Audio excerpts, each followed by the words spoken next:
Je vais vous inviter à prendre le livre d'Apocalypse.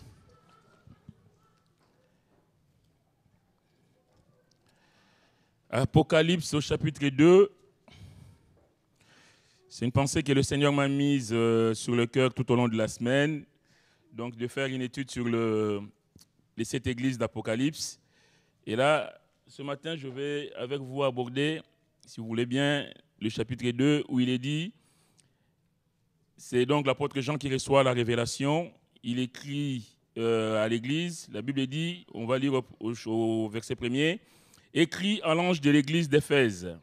Voici ce que dit celui qui tient les 7 étoiles dans sa main droite, celui qui marche au milieu des 7 chandeliers d'or. Je connais tes œuvres, ton travail et ta persévérance. Je sais que tu ne peux supporter les méchants, que tu as éprouvé ceux qui se disent apôtres et qui ne le sont pas, et que tu les as trouvés menteurs, et que tu as de la persévérance, que tu as souffert à cause de mon nom, et que tu ne t'es point lassé. Verset 4. Mais ce que j'ai contre toi, c'est que tu as abandonné ton premier amour.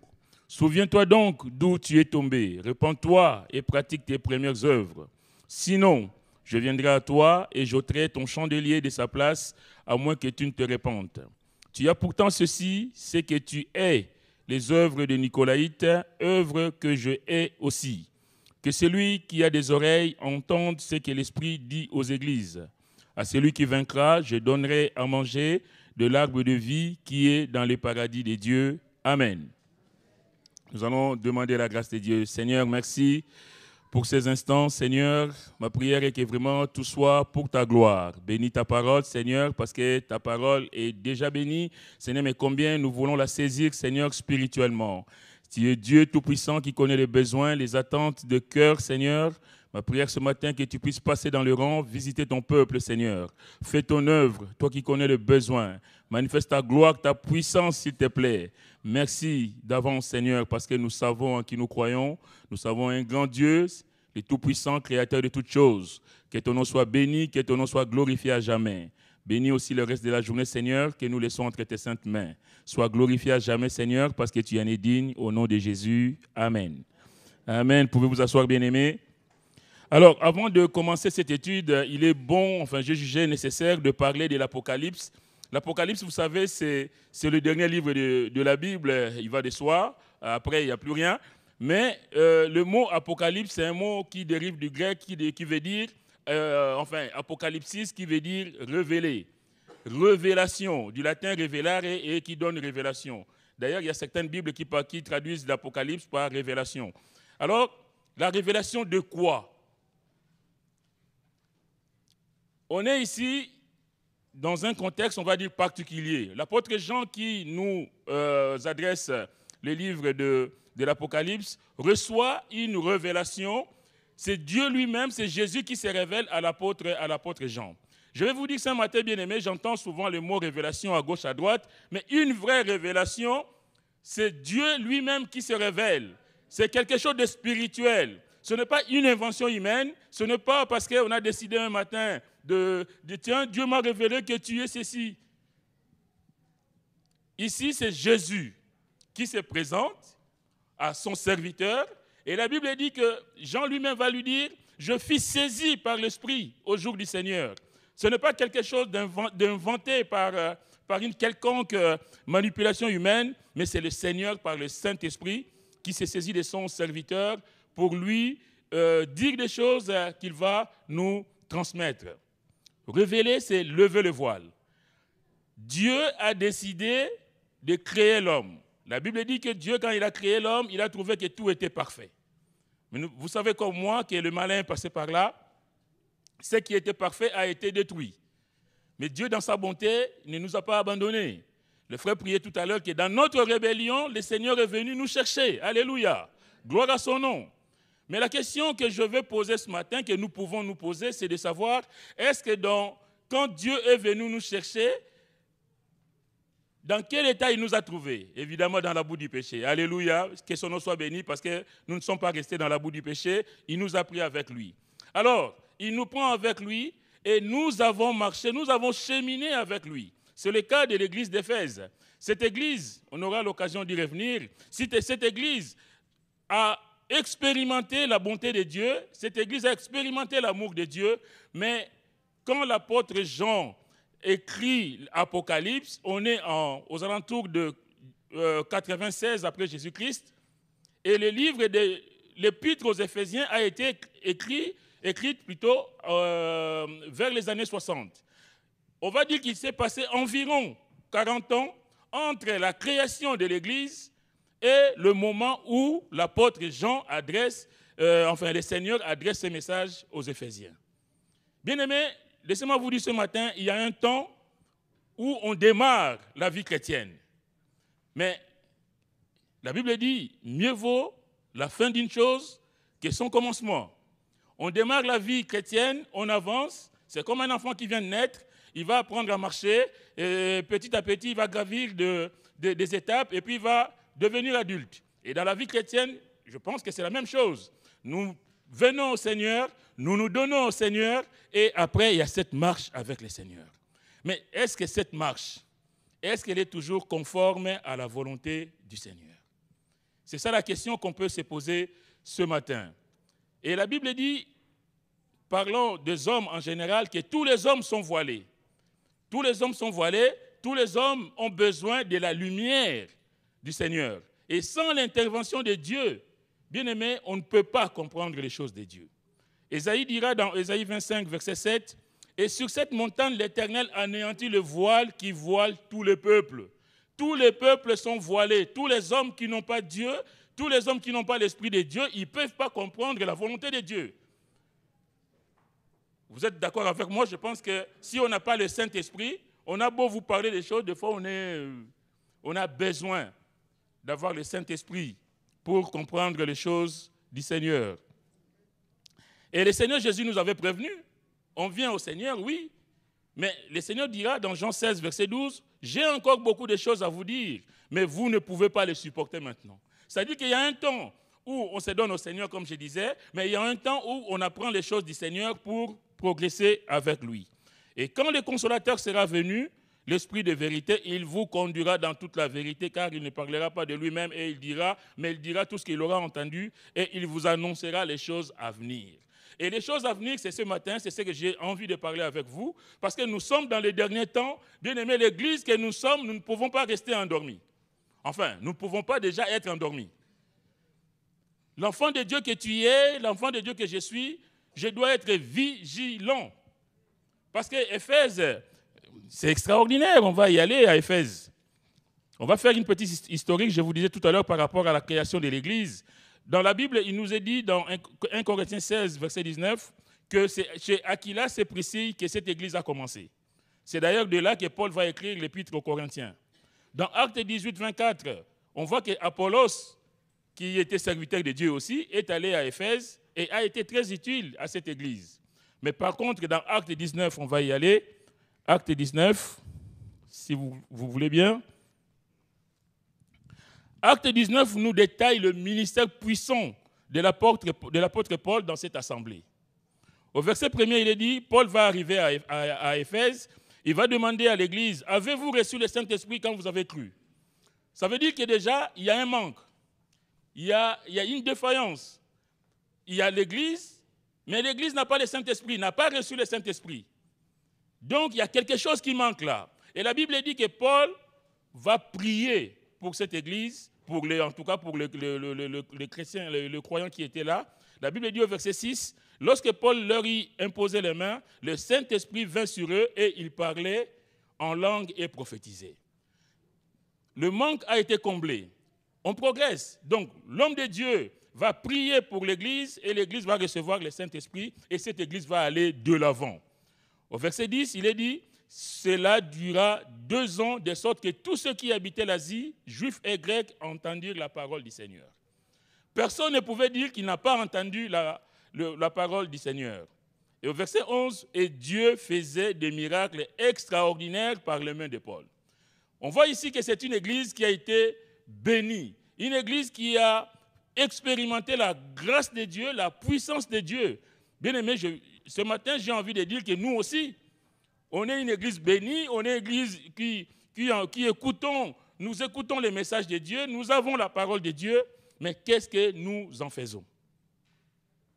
La Bible continue, verset 12, « Au point qu'on appliquait sur les malades des linges ou des mouchoirs qui avaient touché son corps, et les malades les quittaient et les esprits malins sortaient. » Verset 18, « Plusieurs de ceux qui avaient cru venaient confesser et déclarer ce qu'ils avaient fait. » La repentance.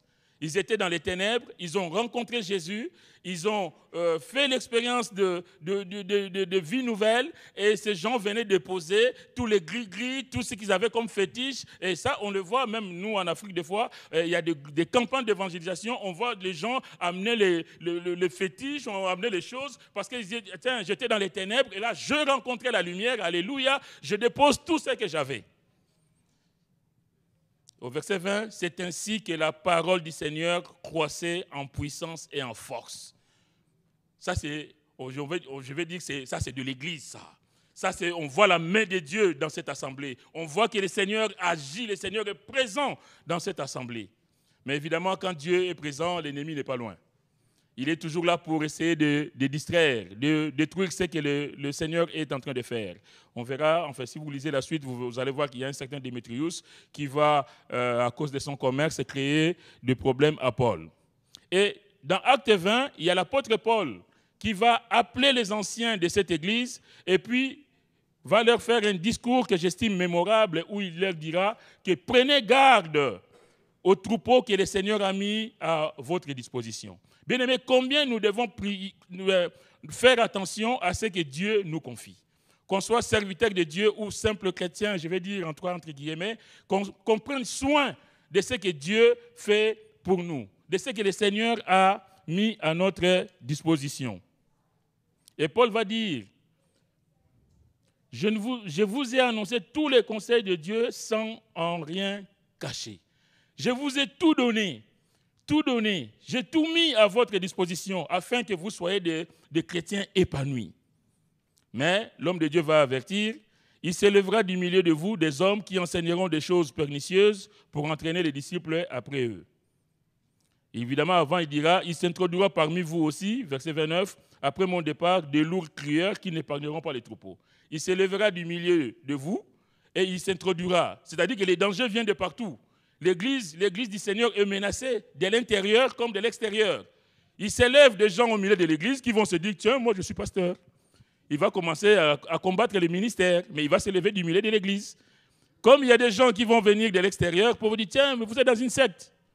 Et puis, bon, on va commencer à se poser des questions. Parce que par hasard, on n'est pas dans une secte, nous. Et puis, on est perturbé. Mais l'enfant de Dieu, les enfants de Dieu que nous sommes bien-aimés, nous devons tenir ferme. Nous devons être sûrs, je vais dire, confiants dans ce que nous croyons. Et pour finir à Éphèse, le dernier verset de l'Épître aux Éphésiens, Éphésiens 6, 23, l'homme de Dieu, l'apôtre Paul, va dire que la grâce soit avec tous ceux qui aiment notre Seigneur Jésus-Christ d'un amour inaltérable, d'un amour infaillible. Bien-aimés, tous ces détails sont très importants pour comprendre le titre du Seigneur, la lettre du Seigneur, en tout cas, aux Éphésiens. Alors, la réalité de cette assemblée, on va dire quelques mots. Dieu va dire, écris à l'ange. Écrit à l'ange. Évidemment, s'il y en a qui, le très très spirituel, pensent que c'est un ange qui vole, je ne sais pas qui est quelque part, mais l'ange ici, c'est le messager, c'est le responsable de l'Église. C'est celui qui a la responsabilité de conduire le peuple de Dieu à Éphèse. Et le Seigneur va lui dire, je connais tes œuvres. Je connais tes œuvres. Bien-aimés, ce matin, je vais vous dire que on peut se cacher devant les hommes, mais on ne peut pas se cacher devant Dieu. Il dit à l'Église, je connais tes œuvres. Je ne sais pas,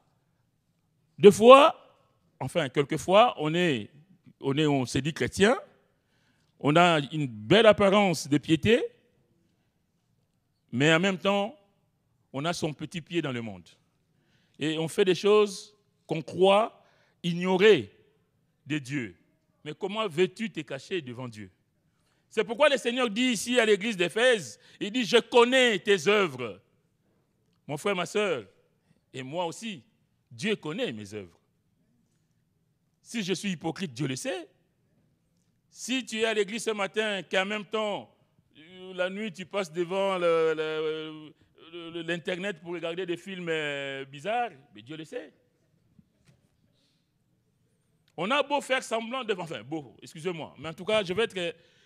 C'est vraiment ce que le Seigneur a mis sur mon cœur. On a des fois l'apparence de la piété, comme dit la Bible, mais qu'en est-il de notre vraie relation avec le Seigneur? Mais ce matin, le Seigneur nous dit, je connais ton cœur, je connais tes œuvres, je sais ce que tu fais. D'ailleurs, j'ai envie de dire, comment en serait-il autrement quand il dit, voici ce que dit celui qui tient les 7 étoiles dans sa main droite, celui qui marche au milieu des 7 chandeliers d'or. Celui qui marche au milieu de 7 chandeliers. C'est-à-dire celui qui marche au milieu de l'Église. L'Église appartient au Seigneur. L'Église, c'est l'œuvre du Seigneur. L'Église, c'est l'épouse du Seigneur. Dieu, le Seigneur, veille sur son Église. Et il dit ici, il marche. Dieu fait le tour de l'Église, il voit les cœurs, il voit tout. Il voit tout. On ne peut pas se cacher devant Dieu. Et ce matin, je bénis le Seigneur pour le don qu'on a eu de s'humilier. Des fois, on a pris un mauvais chemin, tout en ayant l'apparence du bon chrétien, mais de réaliser qu'on fait fausse route. Ça, c'est important. Et la Bible dit, l'apôtre Jean va dire, ses yeux étaient comme une flamme de feu. Comment voulez-vous que quelqu'un qui a les yeux comme une flamme de feu ne voit pas ce qu'il y a derrière ton cœur, ne voit pas ce qu'il y a dans ta tête? Ce n'est pas possible. Il voit tout. Mais je connais tes œuvres. Et après, il y a quand même Dieu, le Seigneur va décliner, je vais dire, des aspects positifs pour cette église. Si on fait un commentaire, on va dire, de la lettre, on voit qu'il y a quand même des aspects positifs. Si tu ne fais pas attention en lisant cette épître, tu vas dire, mais oui, mais tout va bien dans cette église. Le Seigneur reconnaît à cette assemblée qu'elle est travailleuse, qu'elle est persévérante, qu'elle est courageuse, qu'elle a de la foi, qu'elle prend position par rapport aux choses du monde. On condamne l'avortement. Ouh, alléluia. Non, moi je suis chrétien, je suis contre l'avortement. Mais c'est bien, c'est une bonne chose. Je condamne l'homosexualité. Mais oui, moi aussi. Et l'Église doit prendre des positions par rapport à ces choses-là. Et même revenant à ces choses-là, moi j'ai dit, par exemple, quand il y avait les élections, le pasteur le sait, moi j'ai pris position par rapport... On ne peut pas, un enfant de Dieu ne peut pas, je vais dire, participer aux œuvres des ténèbres. Moi, honnêtement, je n'ai pas compris qu'il y a des chrétiens qui soutenaient le fait que le mariage, par exemple, homosexuel soit validé. Là, ça à ne rien comprendre. Ou alors, on ne sert pas le même Dieu. Mais l'enfant de Dieu doit prendre position parce que c'est une abomination devant Dieu. Si tu es avec Dieu, tu n'as pas à approuver les choses qui sont contraires à la volonté de Dieu. Ça va de soi. Et si je suis avec Dieu, je ne peux pas. Mais je suis horrifié. Que le Seigneur soit béni. Cette église rejette les œuvres des Nicolaïtes, c'est-à-dire les œuvres de la chair, les fausses doctrines, l'immoralité et tout ça. C'est une bonne chose. Bref, on voit ici, c'est une église qui a beaucoup de qualités. C'est une église qui a des qualités, on va dire, nécessaires pour un enfant de Dieu. Mais il y a un seul aspect négatif. Et cet aspect négatif, c'est verset 4. Mais ce que j'ai contre toi, c'est que tu as abandonné ton premier amour. Et la version, enfin la transcription aux paroles vivantes dit, j'ai cependant un grief contre toi, tu as abandonné ton premier amour. 2 points, tu ne m'aimes plus comme au début. Je disais tout à l'heure que quand on s'est converti, on apprend à marcher avec le Seigneur, on est content, on est tout joyeux, on loue le Seigneur, on élève la voix à l'église, on est content. Alléluia. Ah, mais qu'est-ce que je fais? J'ai rencontré le Seigneur à 30 ans. Oh là là, qu'est-ce que j'ai fait des folies, mais pourquoi je ne l'ai pas rencontré avant? Et on commence cette vie avec le Seigneur. Le problème, c'est que des fois, au milieu de cette marche, on se relâche. Et c'est ça le danger. C'est ce que le Seigneur nous c'est là que le Seigneur tire la sonde d'alarme ce matin, pour nous dire que oui, tu as bien démarré avec moi, tu as bien commencé avec moi, mais qu'en est-il aujourd'hui? Ce n'est pas pour rien que je vous disais tout à l'heure que l'Église, fondée en 60, et la lettre à l'Apocalypse arrive en 96, il y a près de 40 ans. C'est-à-dire qu'il y a un début, mais il y a aussi cet temps, le temps qui a coulé. Et le grand danger qui guette tous les chrétiens que nous sommes, c'est la routine, c'est le temps. Avec le temps, on s'est dit, bon, avant j'allais à l'église en courant, il faut que je sois à l'heure à l'église. Ah non, le pasteur n'aime pas qu'on soit en retard. Et après, on arrive 30 minutes après, tranquille. Puis on s'installe, la Sainte Seine est passée, c'est pas grave si je n'ai pas pris la Sainte Seine, je prendrai dimanche prochain. Il y a cette sorte de désinvolture qui s'installe. Il n'y a plus ces feux qu'il y avait entre toi et ton Seigneur, comme au début. C'est ce que le Seigneur dénonce ce matin. Bien-aimé, quand tu t'es converti, tu étais tout entier au Seigneur. Tu as abandonné les mauvaises choses, tu as abandonné les péchés. Tout le monde était, ah oui, mais il est plus comme avant. Ah oui, mais il a beaucoup changé. Ah oui, mais il a changé. Ah non, mais il est devenu chrétien. Et après, les gros mots que tu sortais plus, petit à petit, commencent à revenir. La colère que tu as dit, non, le Seigneur n'aime pas que je me mette trop en colère, j'essaie de gérer. Oh non, Seigneur, pardonne ceux qui me font du mal. Et puis là, non, tu ne me parles plus comme ça. Et puis, petit à petit, le vieil homme commence à refaire son retour. Et on est toujours chrétien, on est toujours enfant de Dieu, on est toujours à l'église, on est toujours bien. Et puis, il y a cette relation qui est en train de se distendre entre toi et le Seigneur. Et des fois, on ne se rend même pas compte. Tu vivais pour le Seigneur. Tu étais tout entier pour le Seigneur, mon frère, ma sœur. Comme dans Actes 19 que nous avons lu. Tu as fait des expériences magnifiques avec le Seigneur. Le Seigneur t'a guéri de maladies. Le Seigneur, tu as prié et tu as eu un travail, tu as eu un logement. Le Seigneur a fait des choses dans ta vie. Et tu étais content. Et tu as béni ton Seigneur. Mais quelques années après, qu'en est-il de ce feu? Qu'en est-il de cet amour? Qu'en est-il de ton rapport avec ton Seigneur? On voit l'église d'Éphèse. Hein. Ce n'est pas pour rien que j'ai pris Acte 19 pour montrer comment cette église était bénie, comment cette église avait expérimenté la bonté de Dieu, l'amour de Dieu. Mais au final, l'église risque d'être disqualifiée. On peut être disqualifié tout en ayant fait un bon chemin avec le Seigneur.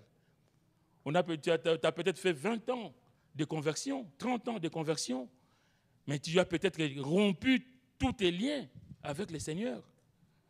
Mais tu ne te rends pas compte. Et l'homme de Dieu, l'apôtre Paul dira, j'ai lu tout à l'heure, que la grâce soit avec tous ceux qui aiment le Seigneur Jésus-Christ d'un amour inaltérable.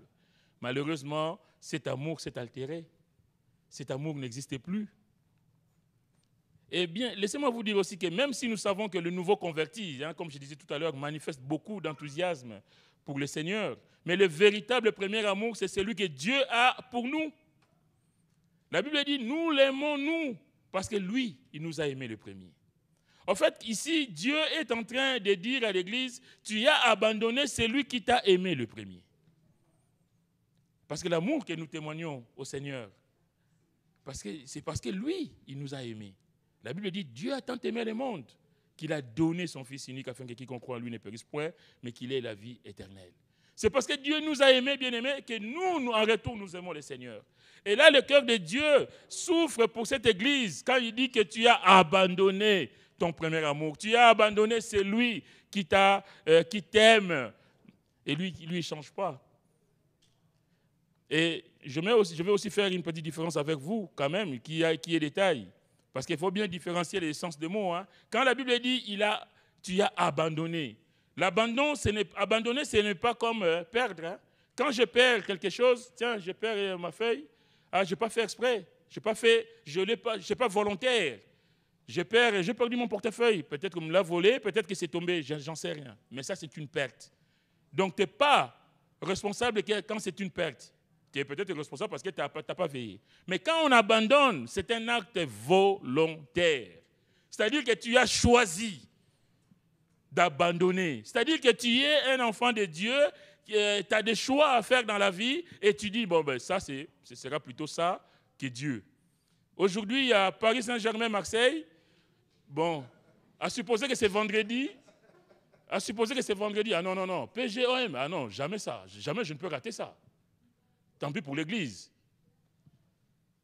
Moi, j'étais comme ça avant. Avant, il y avait match, moi je l'ai dit, le pasteur le sait.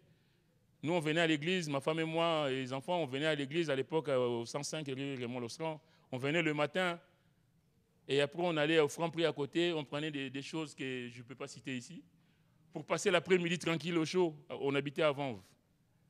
Pourtant, il y avait l'évangélisation de 15h30. Hein. Ah, mais ça, c'est jamais pour moi, c'est pour les autres, ça.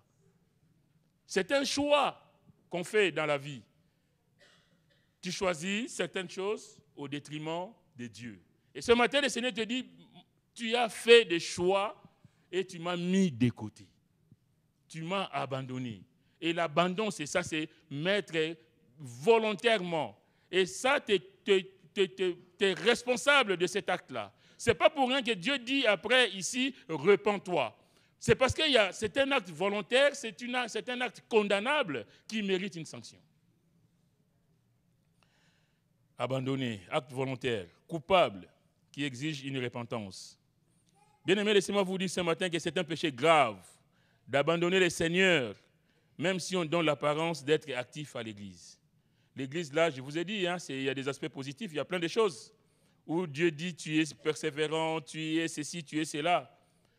Mais il n'est pas loin d'être disqualifié tout en ayant de bonnes choses. C'est-à-dire que ce n'est pas ce qui importe. Devant Dieu, ce n'est pas parce que je suis diacre à l'église, parce que je suis prédicateur à l'église, parce que je fais la bibliothèque. Devant Dieu, c'est ce qui est dans ton cœur. Ce n'est pas ce que je fais qui importe. Ce n'est pas ça qui va déterminer de mon salut. C'est mon rapport que j'ai avec le Seigneur. C'est cet amour que je porte pour mon Seigneur. Alléluia.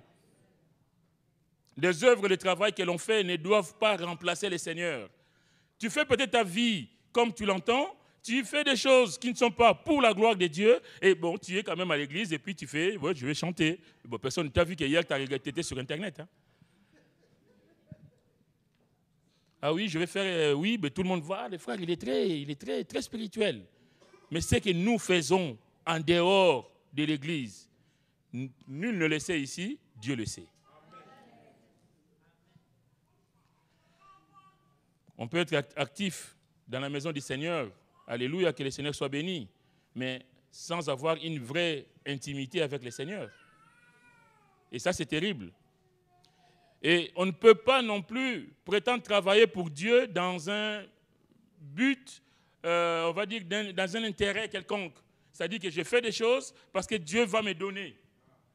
Dieu, lui, il donne. La Bible dit, il est le Dieu d'amour. Il est le Dieu de grâce.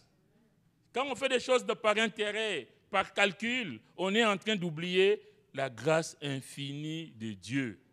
Lui, c'est par grâce. Lui, il n'est pas dans les calculs, comme les hommes. Et cette église était rentrée, au fait, dans l'activisme. L'église est en train de bouger. On a l'impression que tout va bien, mais en réalité, c'est une chute spirituelle. Et la même erreur a été commise par les Galates. Quand l'apôtre Paul va dire aux Galates, « Oh, Galates dépourvus de sens », Galates dépourvus de sens, c'est terrible. Il y a des mots dans la Bible, ça me glace la colonne vertébrale. Je dis, ce n'est pas possible. Galates dépourvus de sens. Qui vous a fasciné? Vous devant qui Jésus-Christ était peint comme crucifié. Vous qui avez commencé par l'esprit, comment finirez-vous par la chair? Ça, c'est important de savoir que les Galates aussi étaient tranquilles parce qu'on leur a dit des choses. Ils sont tombés dans une fausse doctrine. Et pour eux, tout allait bien. Et l'homme de Dieu va dire, mais qui vous a fasciné? Comment vous pouvez, vous qui avez bien commencé, et mal finir? C'est pourquoi, bien aimé, ce matin, il y a des choses. Tu as sûrement bien commencé ta vie, sinon tu ne serais pas là, avec le Seigneur. Mais est-ce qu'au jour d'aujourd'hui, où en es-tu avec ton Dieu? Ne sois pas comme les Galates dépourvus de sens. Il y a un temps où il faut quand même s'asseoir et faire le point. Mais Moi, je dis toujours, parce que c'est la Bible qui le dit, Dieu est tellement bon que Dieu, c'est comme le Père, avant de punir les enfants, il l'avertit. Ce matin, Dieu n'est pas là. Le Seigneur ne nous met pas ce message pour nous faire peur, mais c'est pour nous avertir. C'est pour que nous prenions position. Si nous étions sur une mauvaise voie, la Bible dit, sonde-moi, ô Dieu, et connais mon cœur. Éprouve-moi et connais mes pensées. C'est ça. Comme ça, je sais, Seigneur, si je suis sur une mauvaise voie. Ce matin, tu es peut-être sur une mauvaise voie, tu ne le sais peut-être pas. Mais demande au Seigneur de t'aider. Alors la solution, Dieu va dire, au verset 5, « Souviens-toi donc d'où tu es tombé. Répands-toi et pratique tes premières œuvres. » Souviens-toi donc. L'église qui est active, l'église qui a l'apparence où tout va bien, on parle d'Éphèse, je ne parle pas d'église ici, l'église qui a cette apparence, et Dieu va lui dire, souviens-toi d'où tu es tombé. Ça a l'air d'être paradoxal, mais c'est une bonne église, c'est une église qui veille, c'est une église qui condamne les choses du monde, l'église, et voilà, et Dieu dit, souviens-toi d'où tu es tombé. Et la transcription nous dit, allons, rappelle-toi de quelle hauteur tu es tombé. Rentre en toi-même, change d'attitude et vis de nouveau comme au commencement. On revient au commencement. Dieu, lui, ne change pas. Mais l'homme, il est fluctuant, comme le temps. L'homme, il est toujours changeant. L'homme, tu as bien commencé avec le Seigneur. Je répète ce que j'ai dit, mais ça a son importance. Tu as bien commencé et puis tu t'es relâché avec le Seigneur. Mais ce matin, le Seigneur te dit, souviens-toi d'où tu es tombé. Répands-toi et pratique tes premières œuvres. Rappelle-toi de quelle hauteur tu es tombé. Des fois, on est tombé, on ne se rend même pas compte. On croit que tout va bien, alors qu'on est déjà dans les profondeurs. Souviens-toi d'où tu es tombé. Ça veut dire aussi, souviens-toi des bons moments que tu as eu avec ton Seigneur. Bien aimé, je disais tout à l'heure que quand on s'est converti, on fait l'expérience avec Dieu, on est content. C'est sur ce moment-là dont nous devons nous souvenir. Ah Seigneur, comment tu m'as guéri de ma maladie. Ah Seigneur, comment tu as délivré ma famille. Ah Seigneur, comment tu m'as béni pour mon travail. Alléluia, que le Seigneur soit béni. Repens-toi, change de conduite, change de mentalité. Et quand il dit rentre en toi-même, c'est-à-dire fais le bilan de ta vie. Fais le bilan. Vous savez, le fils prodigue, quand il est parti, la Bible, qu'est-ce nous dit la Bible? Loin de son père, ayant tout dilapidé. Et là, il va dire, la Bible dit, étant rentré en lui-même. C'est-à-dire qu'il y a un temps où il faut faire le vide autour de soi et un temps où il faut se dire, mais qu'est-ce que je fais ici? Un enfant de Dieu ne va être pas le samedi soir j'allais dire bibliothèque, mais c'est plutôt discothèque. Toute la nuit, et puis 5 heures, ah oui, il y a l'église. Et puis on vient à l'église tranquille. Mais un enfant de Dieu, même si tu as été conduit, je ne sais pas, entraîné par les autres, tu dois pouvoir te dire, mais qu'est-ce que je fais ici? Ma place n'est pas ici. Il y a des endroits où non, mes pieds ne doivent pas se trouver ici. Non, je vais sortir de cet endroit. Et c'est ce qui arrive au fils prodigue. Étant rentré en lui-même, il dit, là-bas, ils ont à manger. Les mercenaires chez mon père, ils ont tout. Et moi, qu'est-ce que je fais ici? Combien c'est important pour nous, mes frères, mes sœurs, de se dire des fois, mais qu'est-ce que je fais ici? Pourquoi je suis dans telle position? Pourquoi je connais telle situation? Et là, il va dire, je me lèverai, j'irai vers mon Père, alléluia. Il faut être déterminé dans la vie. Je suis sur une mauvaise voie, mais je ne veux pas rester là, je vais me lever. Je reconnais que je suis fautif, je reconnais que j'ai mal agi, je reconnais que j'ai des comportements qui ne sont pas pour la gloire de Dieu. Mais je ne veux pas rester là, Seigneur, parce que je ne veux pas que demain, si tu reviens, d'ailleurs, le titre de ce message, j'ai mis « Jésus revient bientôt, es-tu prêt ?» C'est ça, on est dans le temps de fin. Hein? Et le Seigneur dira au verset 3, « Heureux celui qui lit et ceux qui entendent les paroles de la prophétie et qui gardent les choses qui y sont écrites, car le temps est proche. » Et nous, en tant que serviteurs de Dieu, c'est aussi notre rôle d'alerter l'Église, de dire qu'on ne va pas rester comme ça parce que Jésus revient bientôt. Et si Jésus revenait aujourd'hui, est-ce que je suis prêt? Mon frère, ma soeur, toi qui es là, et même moi qui vous parle, et si le Seigneur revenait là, à l'instant là, est-ce que je suis prêt? C'est la question que je dois pouvoir, que nous devons nous poser à tout moment. Étant rentré à lui-même, qu'on fasse le point, le bilan de ma vie. Ça fait 10 ans que je marche avec le Seigneur, mais est-ce que je suis toujours fidèle au Seigneur? Est-ce que j'ai toujours répondu présent aux attentes de Dieu? Changer de conduite, changer de mentalité. Dieu n'est pas contre les activités, mais il ne faut pas que cela prenne la première place réservée au Seigneur. Des fois, on fait certaines choses, on est content de les faire, parce qu'on estime qu'il faut les faire, mais on a oublié Dieu. Et la Bible nous dit, Dieu est un Dieu jaloux. Je disais ce matin à l'église là-bas que moi, c'est un des versets que j'ai eu du mal à comprendre quand je me suis converti. Tiens, Dieu est jaloux, mais la jalousie, ce n'est pas bien. Et quand j'ai compris que la jalousie de Dieu, c'est parce qu'il nous veut à lui tout seul. Dieu ne veut pas partager avec quelqu'un d'autre. Dieu, il veut qu'on soit sa propriété privée. Que tu ne sois pas un pied à l'église, un pied dans la discothèque. Que tu sois pas, que tu n'aies pas un bon langage à l'église et à la maison, tu es en train de sortir de gros mots. Que tu sois ce que Dieu veut que tu sois. Alléluia. C'est pourquoi la conclusion, que celui qui a des oreilles entende ce que l'Esprit dit aux églises.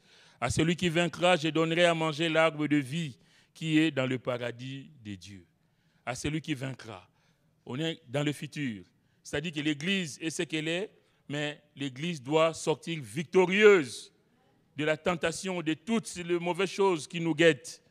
Et le Seigneur dit ici, je donnerai l'arbre à manger l'arbre de vie. Souvenons-nous, l'arbre de vie au paradis, c'était ce que Dieu avait prévu pour Adam et Ève. C'est la vie éternelle tout simplement que Adam et Ève ont perdu à cause de la chute. L'homme croyant, le Seigneur Jésus plutôt, est celui qui veut rétablir les choses. Il veut rétablir l'homme croyant, les chrétiens que nous sommes, dans la position initiale voulue par Dieu à la création. Parce que Dieu ne voulait pas que l'homme meure. Dieu a créé l'homme pour que l'homme vive éternellement, dans sa présence. C'est pourquoi le Seigneur viendra porter la croix pour nous, donner son sang pour nous, et il va dire tout est accompli. Tout est accompli, c'est-à-dire j'ai tout payé pour que demain vous soyez avec moi au paradis.